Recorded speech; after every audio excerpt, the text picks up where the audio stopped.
Hai para siswa kelas 10. Pada pertemuan kali ini kita akan membahas tentang vektor ya. Apa itu vektor dan bagaimana cara kerjanya? Mungkin saat SMP dulu kalian belum mengenal dengan lebih dalam mengenai apa itu vektor. Sebenarnya kalian sudah pernah belajar ya. Kalian sudah pernah belajar mengenai gaya, sudah pernah belajar mengenai kecepatan. Itu semua adalah vektor ya. Hanya saja di SMA ini nanti kita akan lebih memperdalam vektor itu seperti apa dan bagaimana cara menghitungnya. Ya, langsung saja kita simak bagaimana paparan materi tentang vektor. Materi vektor ini, kompetensi dasar yang diharapkan adalah kita bisa melakukan penjumlahan vektor ya. Jadi setelah selesai belajar bab ini, diharapkan kalian bisa menjumlahkan vektor baik dengan metode gambar maupun dengan metode analisis atau hitungan ya. Kemudian bisa mencari penerapan dari konsep vektor dalam kehidupan sehari-hari. Apa itu vektor dan apa itu skalar? Kalian bisa buka buku kalian halaman 96 ya. Di sana ada definisinya dicetak tebal. Vektor adalah besaran yang harus dinyatakan oleh besar beserta arahnya. Jadi vektor ini memiliki besar dan arah. Contohnya apa? Contohnya bisa gaya, perpindahan, kecepatan, percepatan ya. Kemudian apa itu skalar? Skalar adalah besaran yang cukup dinyatakan oleh besarannya saja tanpa perlu memerlukan arah ya. Contohnya apa? Contohnya jarak, massa, waktu, kelajuan ya. Nah, kita akan lihat bagaimana contoh dari penerapan vektor dalam kehidupan sehari-hari. Kalian bisa buka halaman 95 ya. Ya, jika kalian sudah membuka halaman 95, kalian coba lihat contohnya yang ada di video ya. Contohnya hampir sama dengan ada yang di buku, hanya gambar dan angkanya berbeda ya. Jadi di sana berapakah jarak dan perpindahan dari rumah ke sekolah? Ini gambar yang ada di video ya. Ya, kita bisa lihat di sini dari rumah ke sekolah kita menempuh perjalanan seperti ini ya. Jadi awalnya 500 meter, kemudian 300 meter, kemudian 100 meter. Maka bisa dikatakan jarak yang ditempuh dari rumah ke sekolah adalah 500 meter ini ya. Terus 300 meter, kemudian 100 meter. Maka jumlah dari jarak panah biru ini adalah 900 meter ya. Kita total itu adalah jaraknya, dan jarak ini merupakan besaran skalar. Kita bisa lihat arahnya itu berubah-ubah ya, dan itu tidak diperhitungkan. Yang penting totalnya adalah 900 meter. Nah, bagaimana dengan perpindahannya? Perpindahan dari rumah ke sekolah yang mana? Perpindahan dari rumah ke sekolah bisa digambarkan seperti ini ya, panah yang merah ini ya. Jadi langsung ditarik dari sekolah, dari rumah ke sekolah ya. Nah, ini berapa perpindahannya? Perpindahannya kalau kita lihat di sini kita buat segitiga sehingga bentuk segitiga siku-siku ya. Berarti ini panjangnya 400 itu dari sini 500 dikurangi bawahnya 100 ya, ketemu 400. Kemudian tingginya 300 meter sama ya seperti yang berdiri ini. Maka perpindahannya yang miring ini bisa kita hitung menggunakan Pitagoras ya. Pitagoras dari segitiga siku-siku ini ya. Kalau perpindahannya itu dinyatakan dalam R, maka R adalah 400 kuadrat ditambah 300 kuadrat. Maka hasilnya perpindahannya adalah 500 meter ya. Nah, ini contoh dari vektor ya. Kalau jarak berarti kita tinggal jumlah jarak tempuhnya. Tapi kalau vektor kita menarik dari titik awal ke titik akhir dan kita harus menyertakan arah ya. Kita harus menyertakan arah. Arahnya itu berapa? Dari rumah ke sekolah itu 500 meter dengan arah berapa derajat gitu ya. Nah, untuk arahnya kita akan bahas nanti ya. Kita melihat vektor itu bagaimana bentuknya dan seperti apa cara menuliskannya ya. Vektor merupakan besaran yang memiliki nilai dan arah. Kemudian vektor itu digambarkan dengan menggunakan anak panah. Anak panah ini ada maksud dan tujuannya. Pertama, panjang dari anak panah ini itu menggambarkan besarnya vektor. Kemudian titik pangkal dari anak panah ini itu menunjukkan tempat di mana vektor itu bekerja.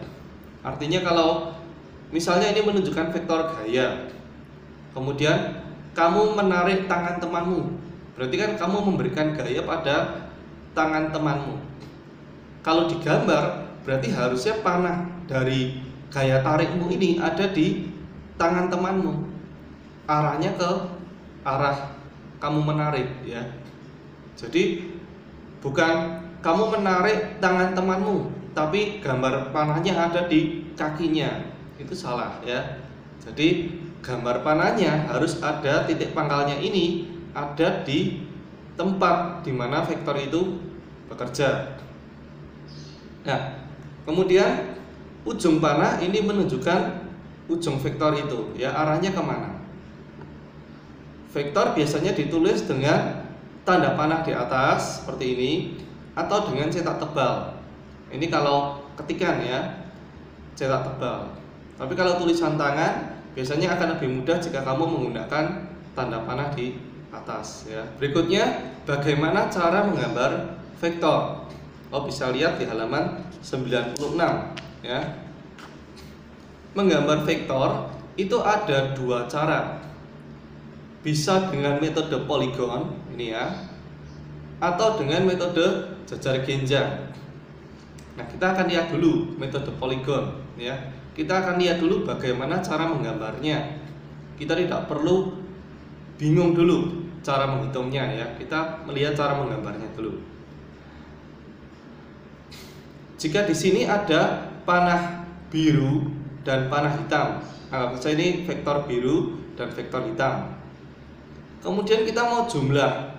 Kalau panah biru ditambah panah hitam, hasilnya jadi apa? Caranya bagaimana?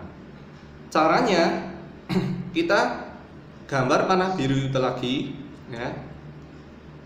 Kemudian kita letakkan panah hitamnya itu di ujungnya panah biru ya.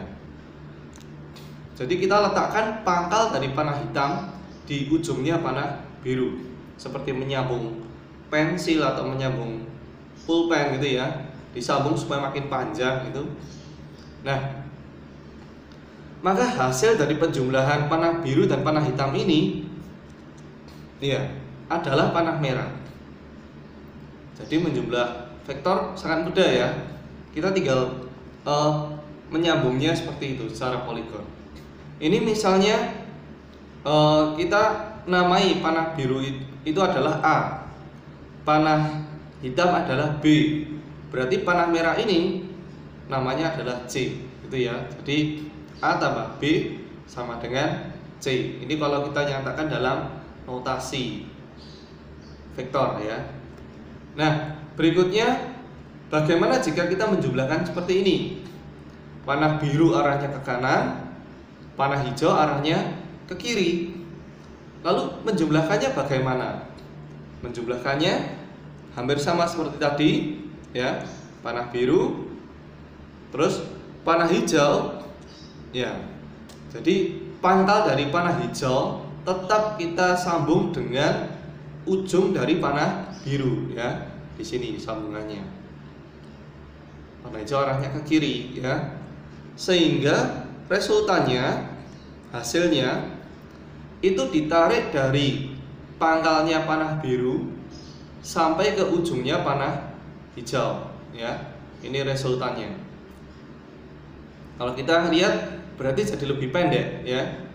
Jadi lebih pendek. Ada pengurangan. Kalau yang A ini arahnya ke kanan positif, yang B yang hijau ini ke kiri sehingga tandanya negatif. Hasilnya merah arahnya masih ke kanan sehingga kita masih tulis positif ya. Ini kalau kita kasih angka ya bisa saja kita analogikan seperti ini. Misalnya yang A yang biru ini nilainya 10. Yang B yang hijau ke kiri ini nilainya 3. Sehingga 10 dikurangi 3 nilainya masih 7, masih positif ya. Berikutnya kita lihat bagaimana jika kita menjumlahkan kedua vektor seperti ini. Dia tidak sejajar ya, arahnya miring yang satu. Yang biru arahnya ke kanan lurus mendatar, yang hijau miring. Menjumlahnya bagaimana? Caranya tetap sama ya. Jadi panah biru kita gambar, kemudian ujungnya kita sambung dengan pangkal dari panah hijau. Nah, seperti ini. Sehingga resultannya atau hasilnya itu kita gambar dari pangkalnya panah biru sampai ujungnya panah hijau. Ya, seperti ini. Jadi caranya tetap sama ya. Bagaimana cara menghitungnya? Nanti kita pelajari ya.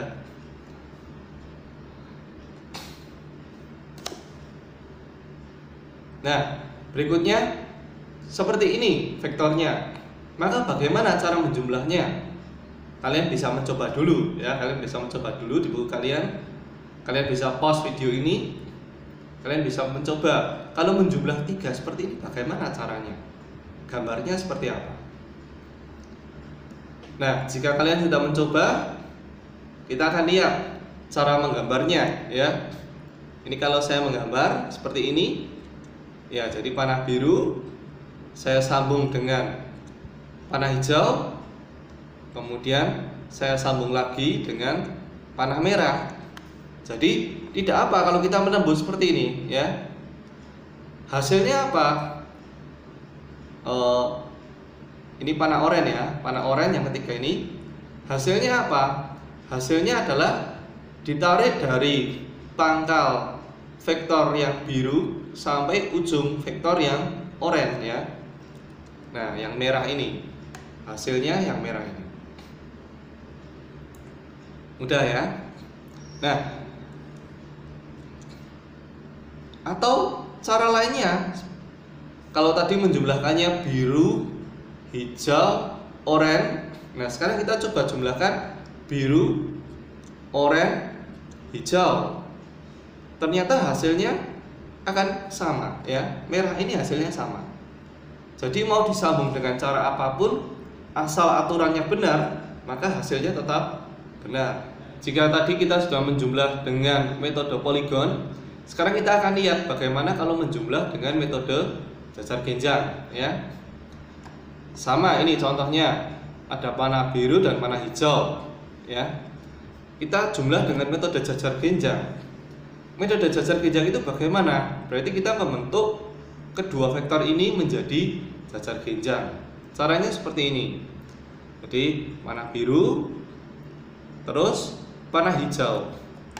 Jadi pangkal dari panah biru itu kita tempelkan dengan pangkal dari panah hijau di sini ya. Kemudian ya kita buat bayangan dari panah biru itu ya. Kita buat proyeksinya di sini. Jadi panah biru kita buat proyeksinya di sini, di mana bayangan dari panah biru ini pangkalnya menempel dengan ujung dari panah hijau. Terus yang hijau juga sama, kita buat proyeksinya ya, di mana pangkal dari bayangan panah hijau kita tempelkan dengan ujung dari panah biru. Nah, sehingga resultannya itu kita tarik dari pertemuan antara kedua pangkal vektor biru dan hijau, ditarik ke pertemuan kedua ujung bayangan vektor biru dan hijau, ya. Ini kalau kita lihat kan membentuk jajar genjang. Dan hasilnya akan tetap sama dengan yang poligon tadi, ya. Sekarang kita coba menjumlah metode jajar genjang untuk 3 buah vektor. Kalian bisa mencoba dulu, ya. Kalian pause video ini, terus kalian coba dulu menggambar seperti apa hasilnya.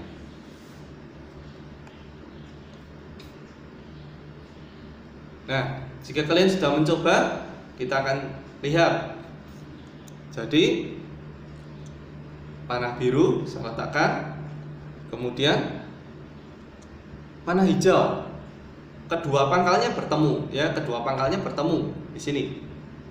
Nah, kemudian saya buat bayangan dari panah biru, saya buat bayangan dari panah hijau, kemudian tarik resultannya. Di sini saya beri warna ungu. Ungu di sini adalah penjumlahan dari panah biru dan panah hijau, ya. Nah, kemudian setelah panah biru dan hijau dijumlah, kita tambahkan panah orange, ya. Ya. Panah orange ini kita tambahkan ke panah yang ungu. Artinya apa? Tidak seperti metode poligon yang sebelumnya. Kalau kita menjumlah 3 vektor, bisa langsung disambung-sambung ketiganya, langsung ketemu hasilnya. Kalau jajar genjang tidak bisa.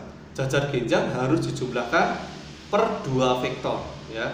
Jadi di sini setelah kita menjumlahkan panah biru dan panah hijau, hasilnya panah ungu.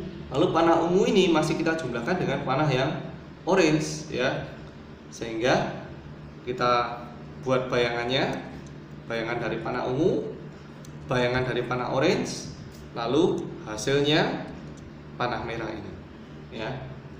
Ini kalau kita bandingkan dengan yang poligon tadi, hasilnya akan tetap sama, akan menghasilkan panah merah dengan panjang dan arah yang sama, ya. Secara analitis, bagaimana cara menjumlah vektor?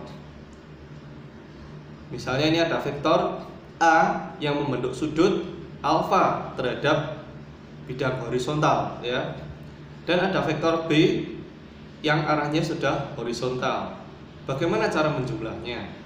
Kalian bisa membuka buku kalian halaman 105, ya, 105.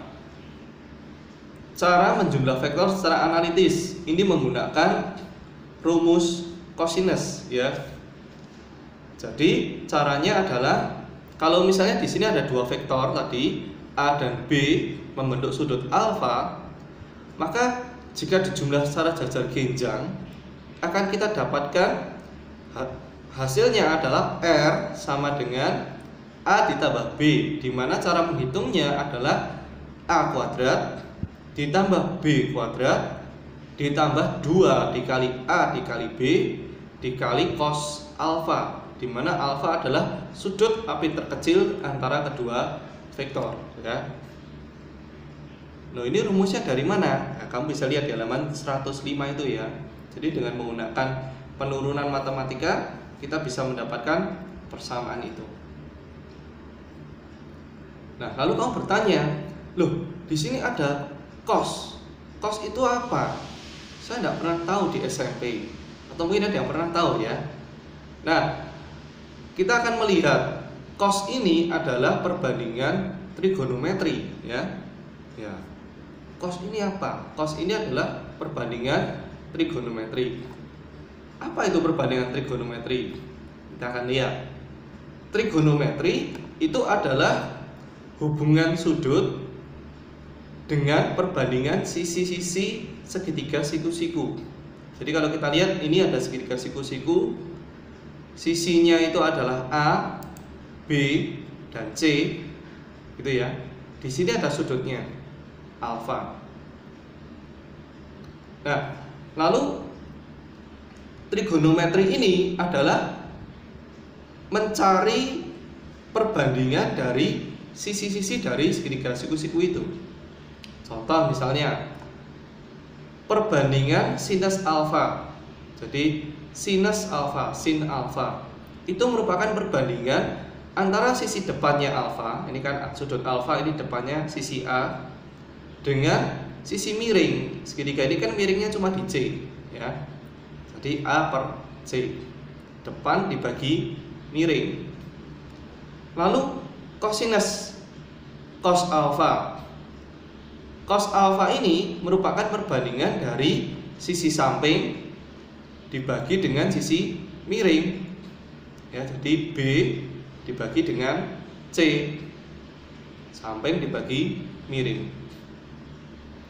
Sedangkan tan alfa itu adalah perbandingan dari A dibagi B. Berarti ini sisi depannya alfa dibagi dengan sisi sampingnya alfa, ya.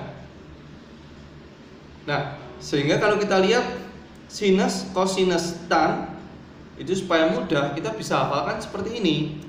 Nah, kita bisa baca depannya ya, ini ya. Singkatannya menjadi demi, sami, desa. Demi itu sin, berarti membandingkan depan dan miring. Sami, kos, berarti membandingkan samping dan miring. Desa berarti tan, membandingkan depan dan samping, ya. Dalam trigonometri itu ada sudut-sudut yang diistimewakan, ya. Kenapa diistimewakan? Nilainya mudah dihitung dan mudah dihafal, ya. Nah, sudut-sudut istimewa ini harus kalian hafal, ya. Sudut-sudut istimewa itu antara lain adalah 0 derajat, 30 derajat,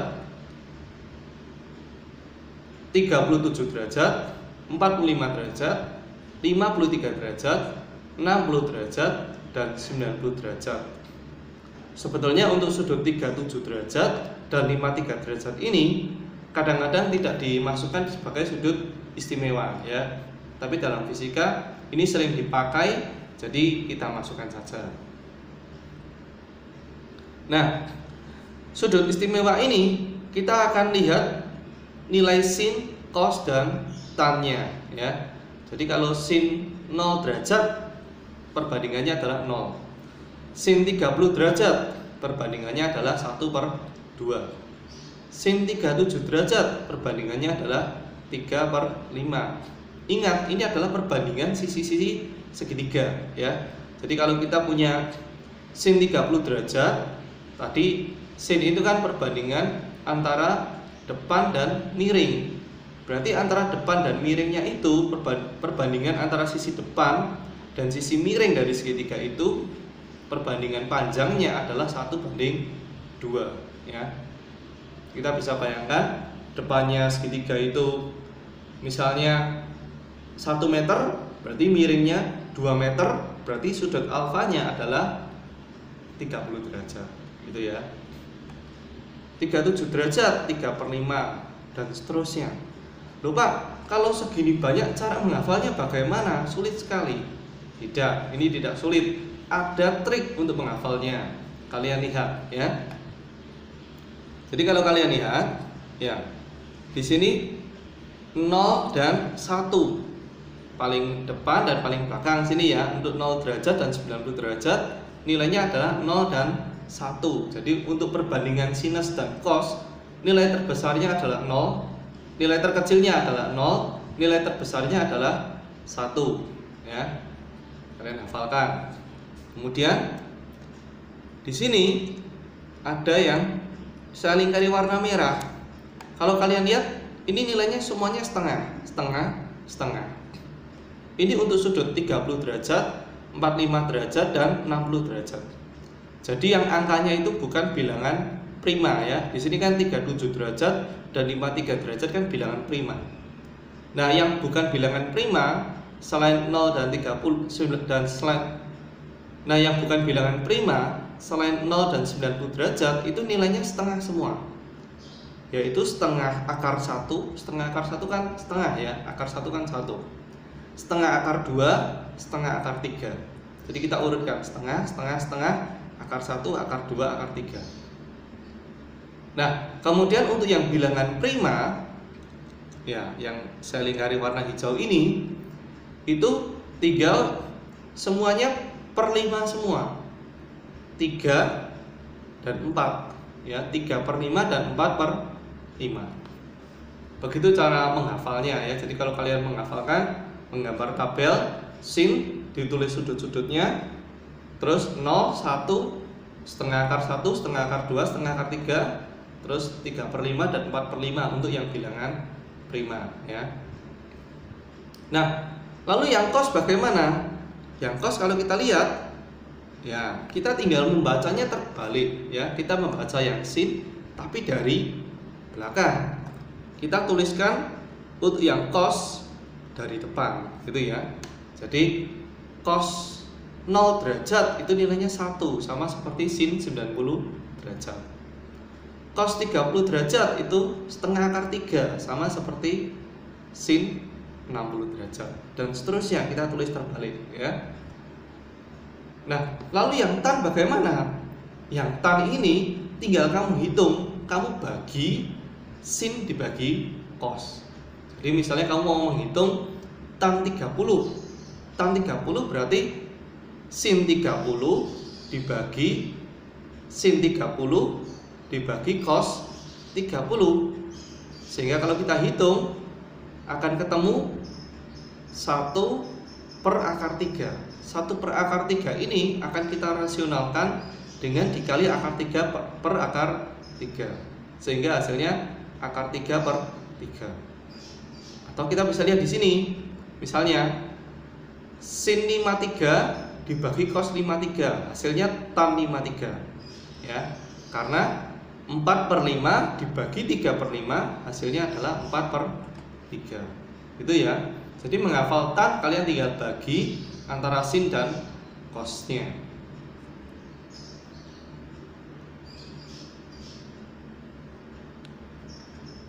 Nah, lalu bagaimana jika sudut dari sin, cos, dan tan ini lebih dari 90 derajat? Jika lebih dari 90 derajat, maka kita harus menggunakan metode kuadran trigonometri, ya. Metode kuadran trigonometri itu seperti ini. Di sini misalnya sudut itu terbaca dari 0, 90, 180, 270, 360, gitu ya. Kembali ke 0 lagi. Jadi arah putarannya itu berlawanan dengan arah jarum jam, ya. Nah, dari 0 ke 90 itu semua perbandingan trigonometri bernilai positif, ya. Baik sin, cos maupun tan. Untuk sudut 0 sampai 90 semuanya bernilai positif. Nah, kemudian dari 90 sampai 180 itu hanya sinus yang nilainya boleh positif. Untuk cos dan tan nilainya akan negatif. Kemudian dari 180 ke 270 itu hanya tan yang boleh nilainya positif. Untuk sin dan cos nilainya negatif. Kemudian dari 270 ke 0 derajat itu cos yang boleh positif. Nah, menghitungnya bagaimana? Di sini ada rumus perhitungannya. Kita akan coba bahas, ya. Setelah kita mempelajari tentang konsep vektor, kemudian rumus kosinus dari penjumlahan vektor, dan kita mempelajari tentang trigonometri, ya. Gimana? Apakah kalian masih semangat? Ya, tentu saja masih semangat, ya. Kita akan melihat contoh dan penerapan dari vektor ini, ya, aplikasinya apa. Kita bisa lihat contoh soalnya. Sebuah perahu yang mampu bergerak dengan kecepatan 3 meter per sekon diarahkan membentuk sudut 60 derajat terhadap arus sungai.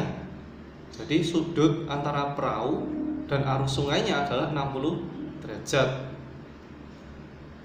Kecepatan air sungai 2 meter per sekon. Tentukan besar dan arah resultan kecepatan yang dirasakan perahu. Kalian boleh mencoba dulu, ya. Kalian boleh pause video ini kemudian mencoba mengerjakan. Sekarang kita akan mencoba contoh soal dari vektor, ya. Kita bisa lihat soalnya. Sebuah perahu yang mampu bergerak dengan kecepatan 3 meter per sekon diarahkan membentuk sudut 60 derajat terhadap arus sungai. Kecepatan air sungai 2 meter per sekon. Tentukan besar dan arah resultan kecepatan yang dirasakan oleh perahu.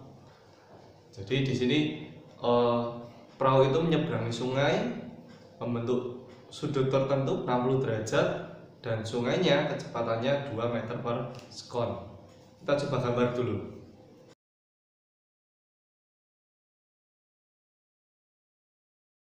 Misalnya saya gambarkan seperti ini.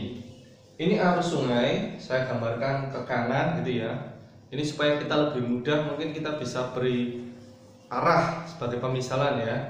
Misalnya arah yang bisa kita gambarkan, kalau ke atas itu utara, ke bawah itu selatan, terus kalau ke kanan itu timur, ke kiri itu barat, seperti itu ya.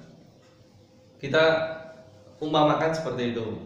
Berarti arah arus sungainya ini ke timur ya, sedangkan perahunya ini arahnya miring, jadi 60 derajat dari timur ke arah utara.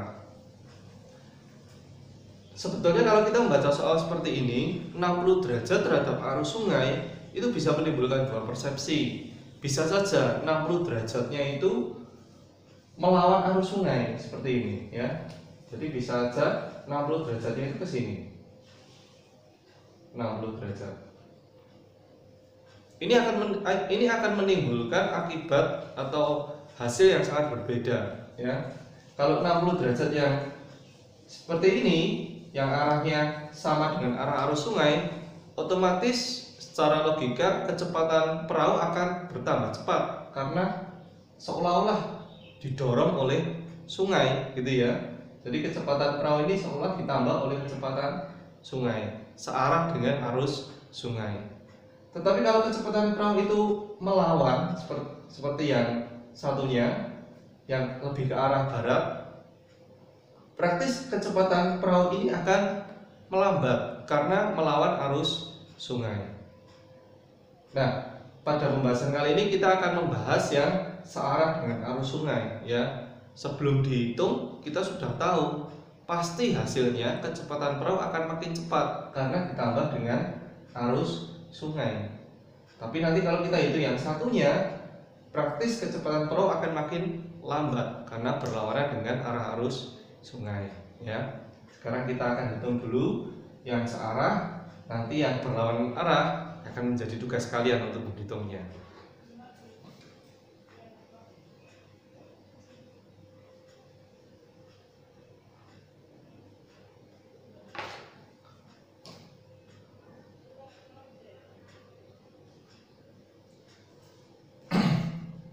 Ya, sekarang kita lihat untuk menghitung dua vektor seperti ini yang dijumlahkan, kita bisa menggunakan rumus resultan vektor.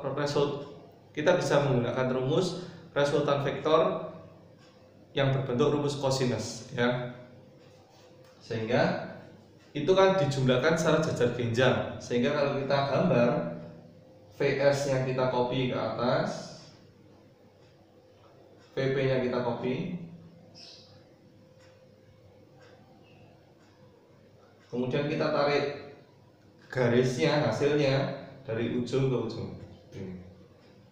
Ya, ini adalah resultannya VR ya. VR berarti kecepatan resultan atau hasilnya. Resultannya panjangnya berapa? Kita bisa hitung VR sama dengan akar dari VP kuadrat VS kuadrat ditambah 2 VP VS cos sudutnya adalah 60 derajat. Jadi mengaplikasikan rumusnya seperti itu ya. Nah, kemudian kita hitung VP nya nilainya 3, VS nya nilainya 2, sudutnya 60 derajat.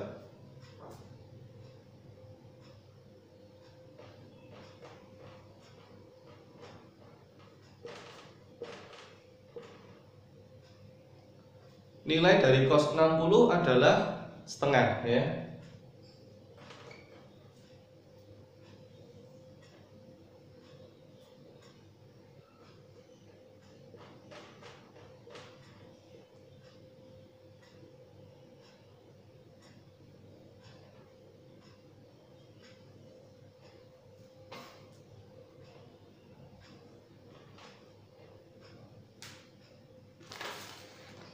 Ya, sehingga kita dapatkan nilainya setelah kita jumlah semua ya, kita kali ini hasilnya adalah akar 19 ya.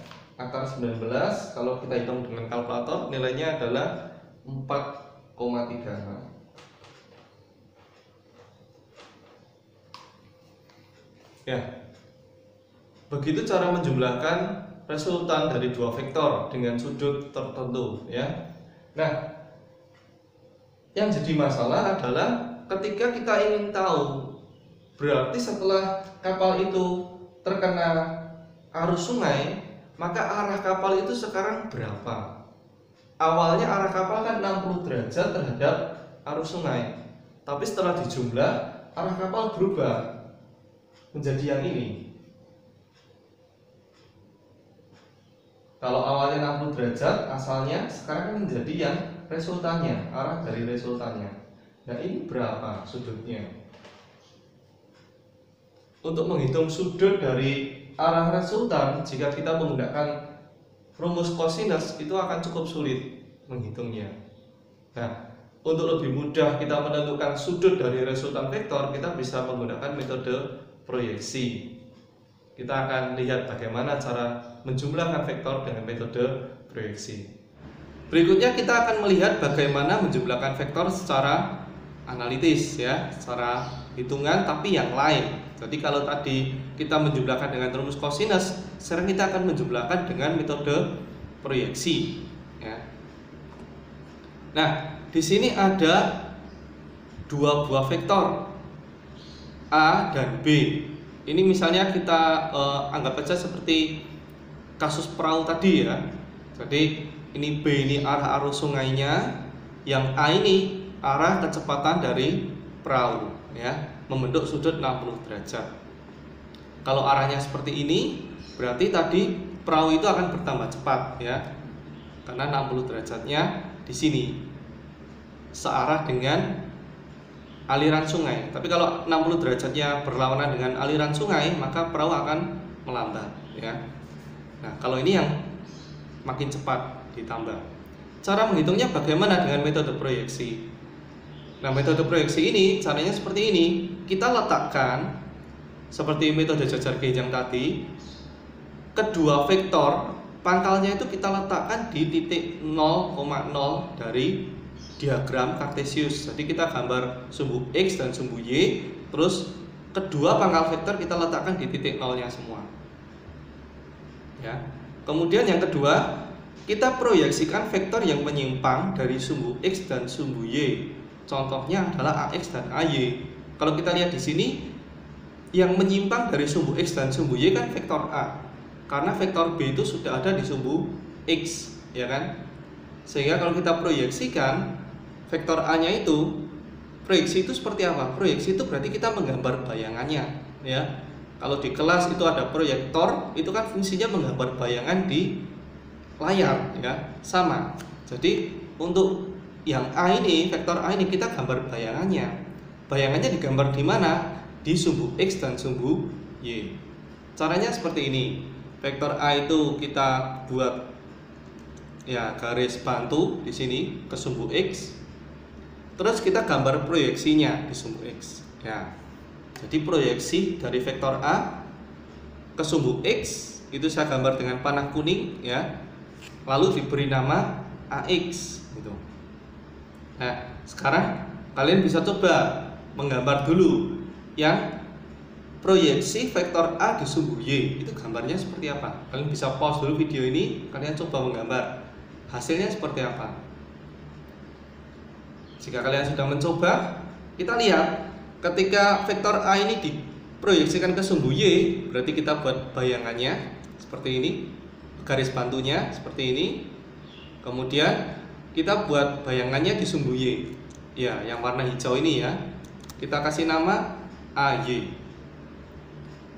Nah, ini adalah proyeksi vektor A di sumbu X dan sumbu Y. Nah, setelah kita menggambar proyeksi vektor di sumbu X dan sumbu Y, maka vektor yang diproyeksikan ini, vektor A ini, sudah tidak kita pakai lagi ya. Sudah tidak kita pakai lagi. Yang kita pakai hanya bayangannya ya.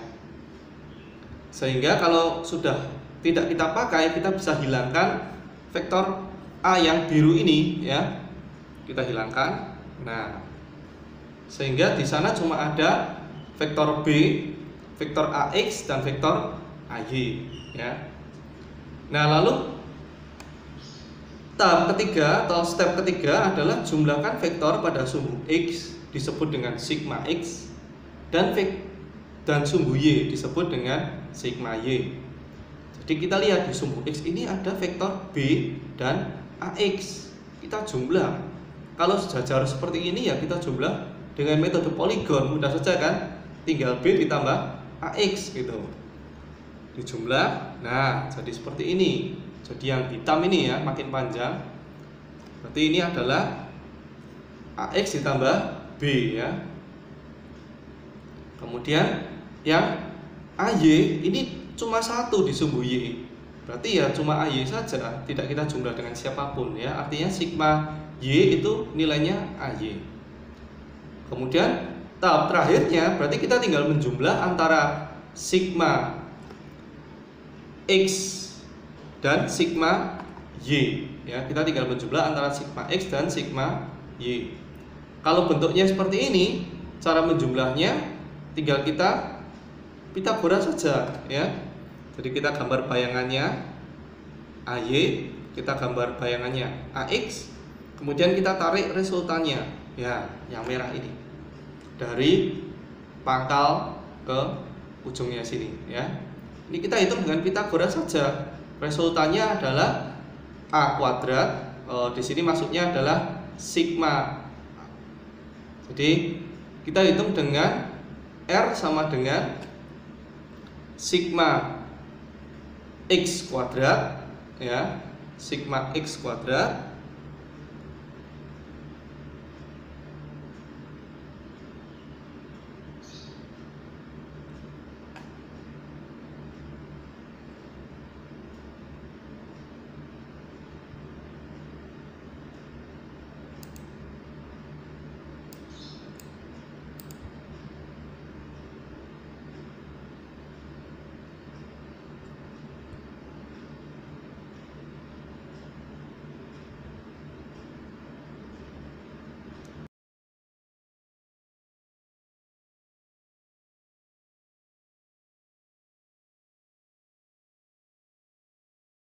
ya.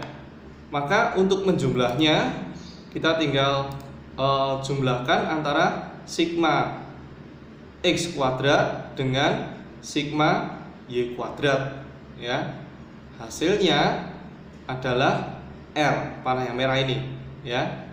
Hasilnya adalah R, panah yang merah ini dengan sudut theta. Sudut tetanya ini kita bisa hitung dengan perbandingan tan tadi ya.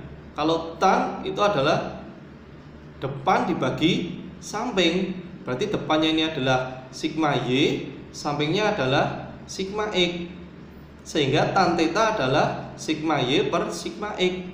Kalau tetanya bisa kita hitung dengan inverse dari tan atau arkes tangen, menulisnya seperti ini, tan pangkat min 1 dari, jadi kita bisa hitung sudutnya dengan tan sama dengan inverse.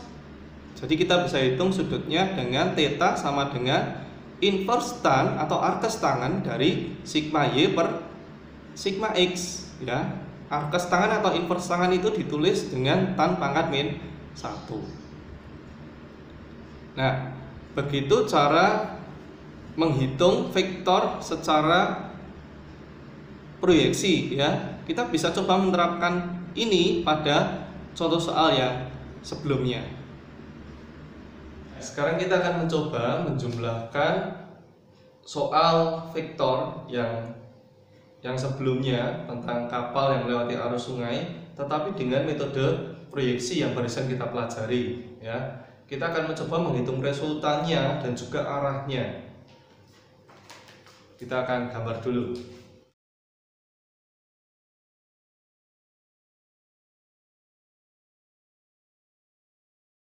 Ya, jika kita menggunakan metode proyeksi, maka yang harus kita lakukan pertama kali adalah meletakkan kedua vektor di sumbu X dan Y ya. Pangkal vektornya kita letakkan di titik 0,0. Jadi vektor VP kapal, vektor VS sungai, kedua pangkalnya kita letakkan di titik pusat, titik 0,0. Nah, setelah itu kita proyeksikan vektor yang menyimpang dari sumbu X dan Y. Kita lihat vektor mana itu. VS sudah ada di sumbu X, VP yang masih menyimpang dari sumbu X dan Y. Jadi kita proyeksikan.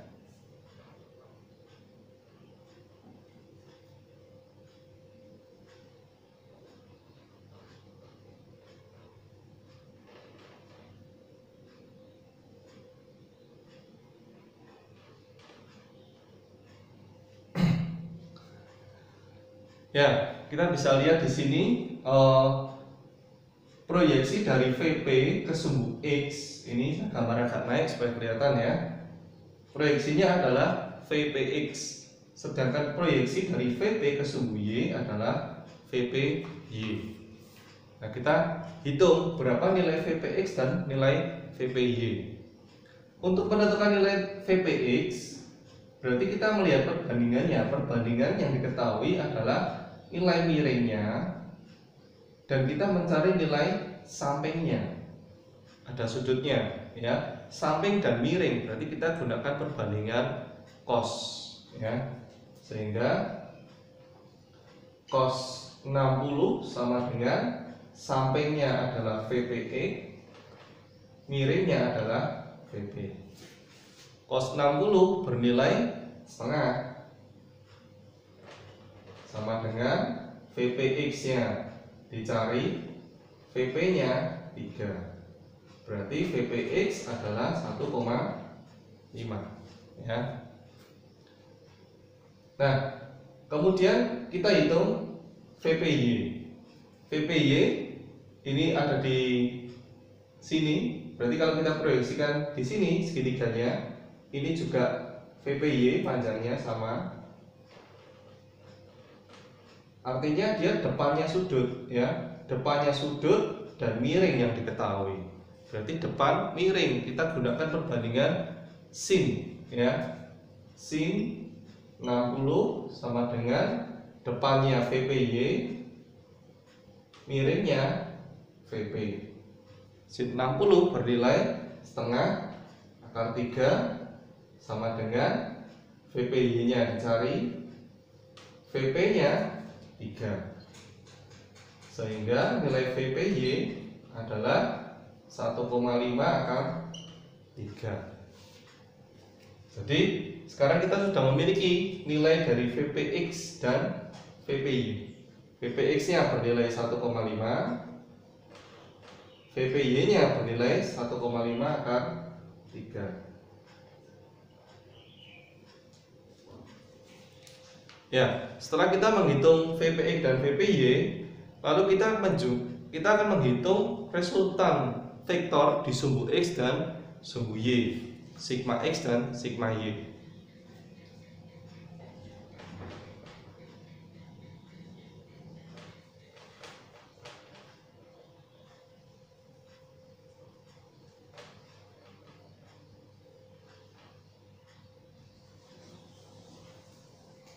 Ya, kita bisa lihat di sini di sepanjang sumbu X itu cuma ada dua vektor sekarang, cuma ada VS dan VPX.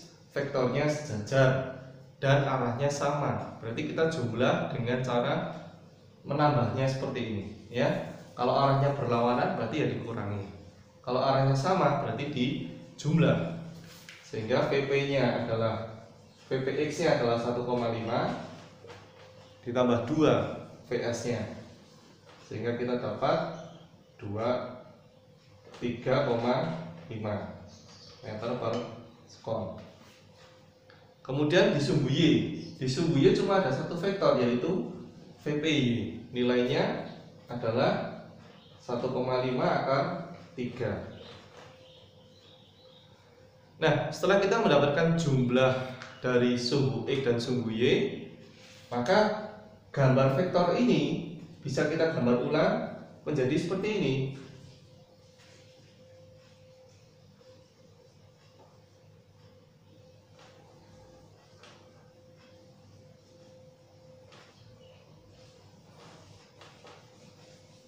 Ya, hanya ada di sumbu X dan sumbu Y, di mana sumbu X-nya adalah sepanjang 3,5,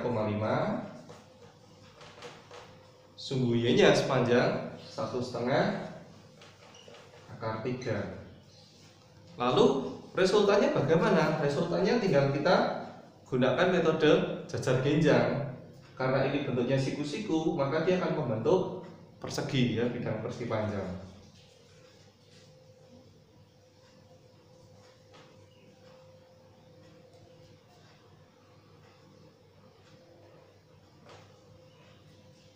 Ya, kita akan dapatkan nilai VR-nya yang bisa kita hitung dengan mudah. Karena ini segitiga siku-siku, kita hitung dengan metode Pythagoras, ya. Sehingga VR sama dengan akar dari sigma E kuadrat tambah sigma Y kuadrat.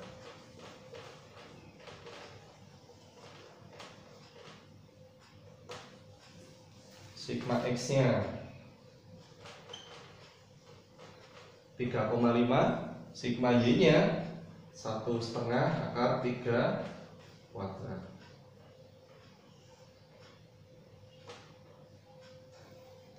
Ya, lalu kita hitung 3,5 kuadrat, kita dapatkan 12,25 ditambah 1,5 akar 3 dikuadratkan, berarti 1,5 kuadrat 2,25 akar 3 kuadrat, yaitu akar 3 kali akar 3 jadinya 3, ya, berarti kali 3. Sehingga 12,25 ditambah 6,75. Ya, kita dapatkan hasilnya sama seperti sebelumnya, akar 19 atau 4,36 meter per sekon. Bedanya dengan metode ini, selain bisa menentukan resultan dari penjumlahan vektor, kita bisa menentukan arah dari resultan vektor tersebut. Kita lihat di sini, ini resultan vektornya, berarti arahnya yang ini. Anggap saja ini theta, ya. Arahnya berapa dari sumbu X atau dari arah timur, ya? Arahnya bisa kita hitung dengan menggunakan arkes tangan atau inverse tangan. Theta sama dengan arkes tangan, ditulis tangan pangkat min 1 dari sigma Y per sigma X.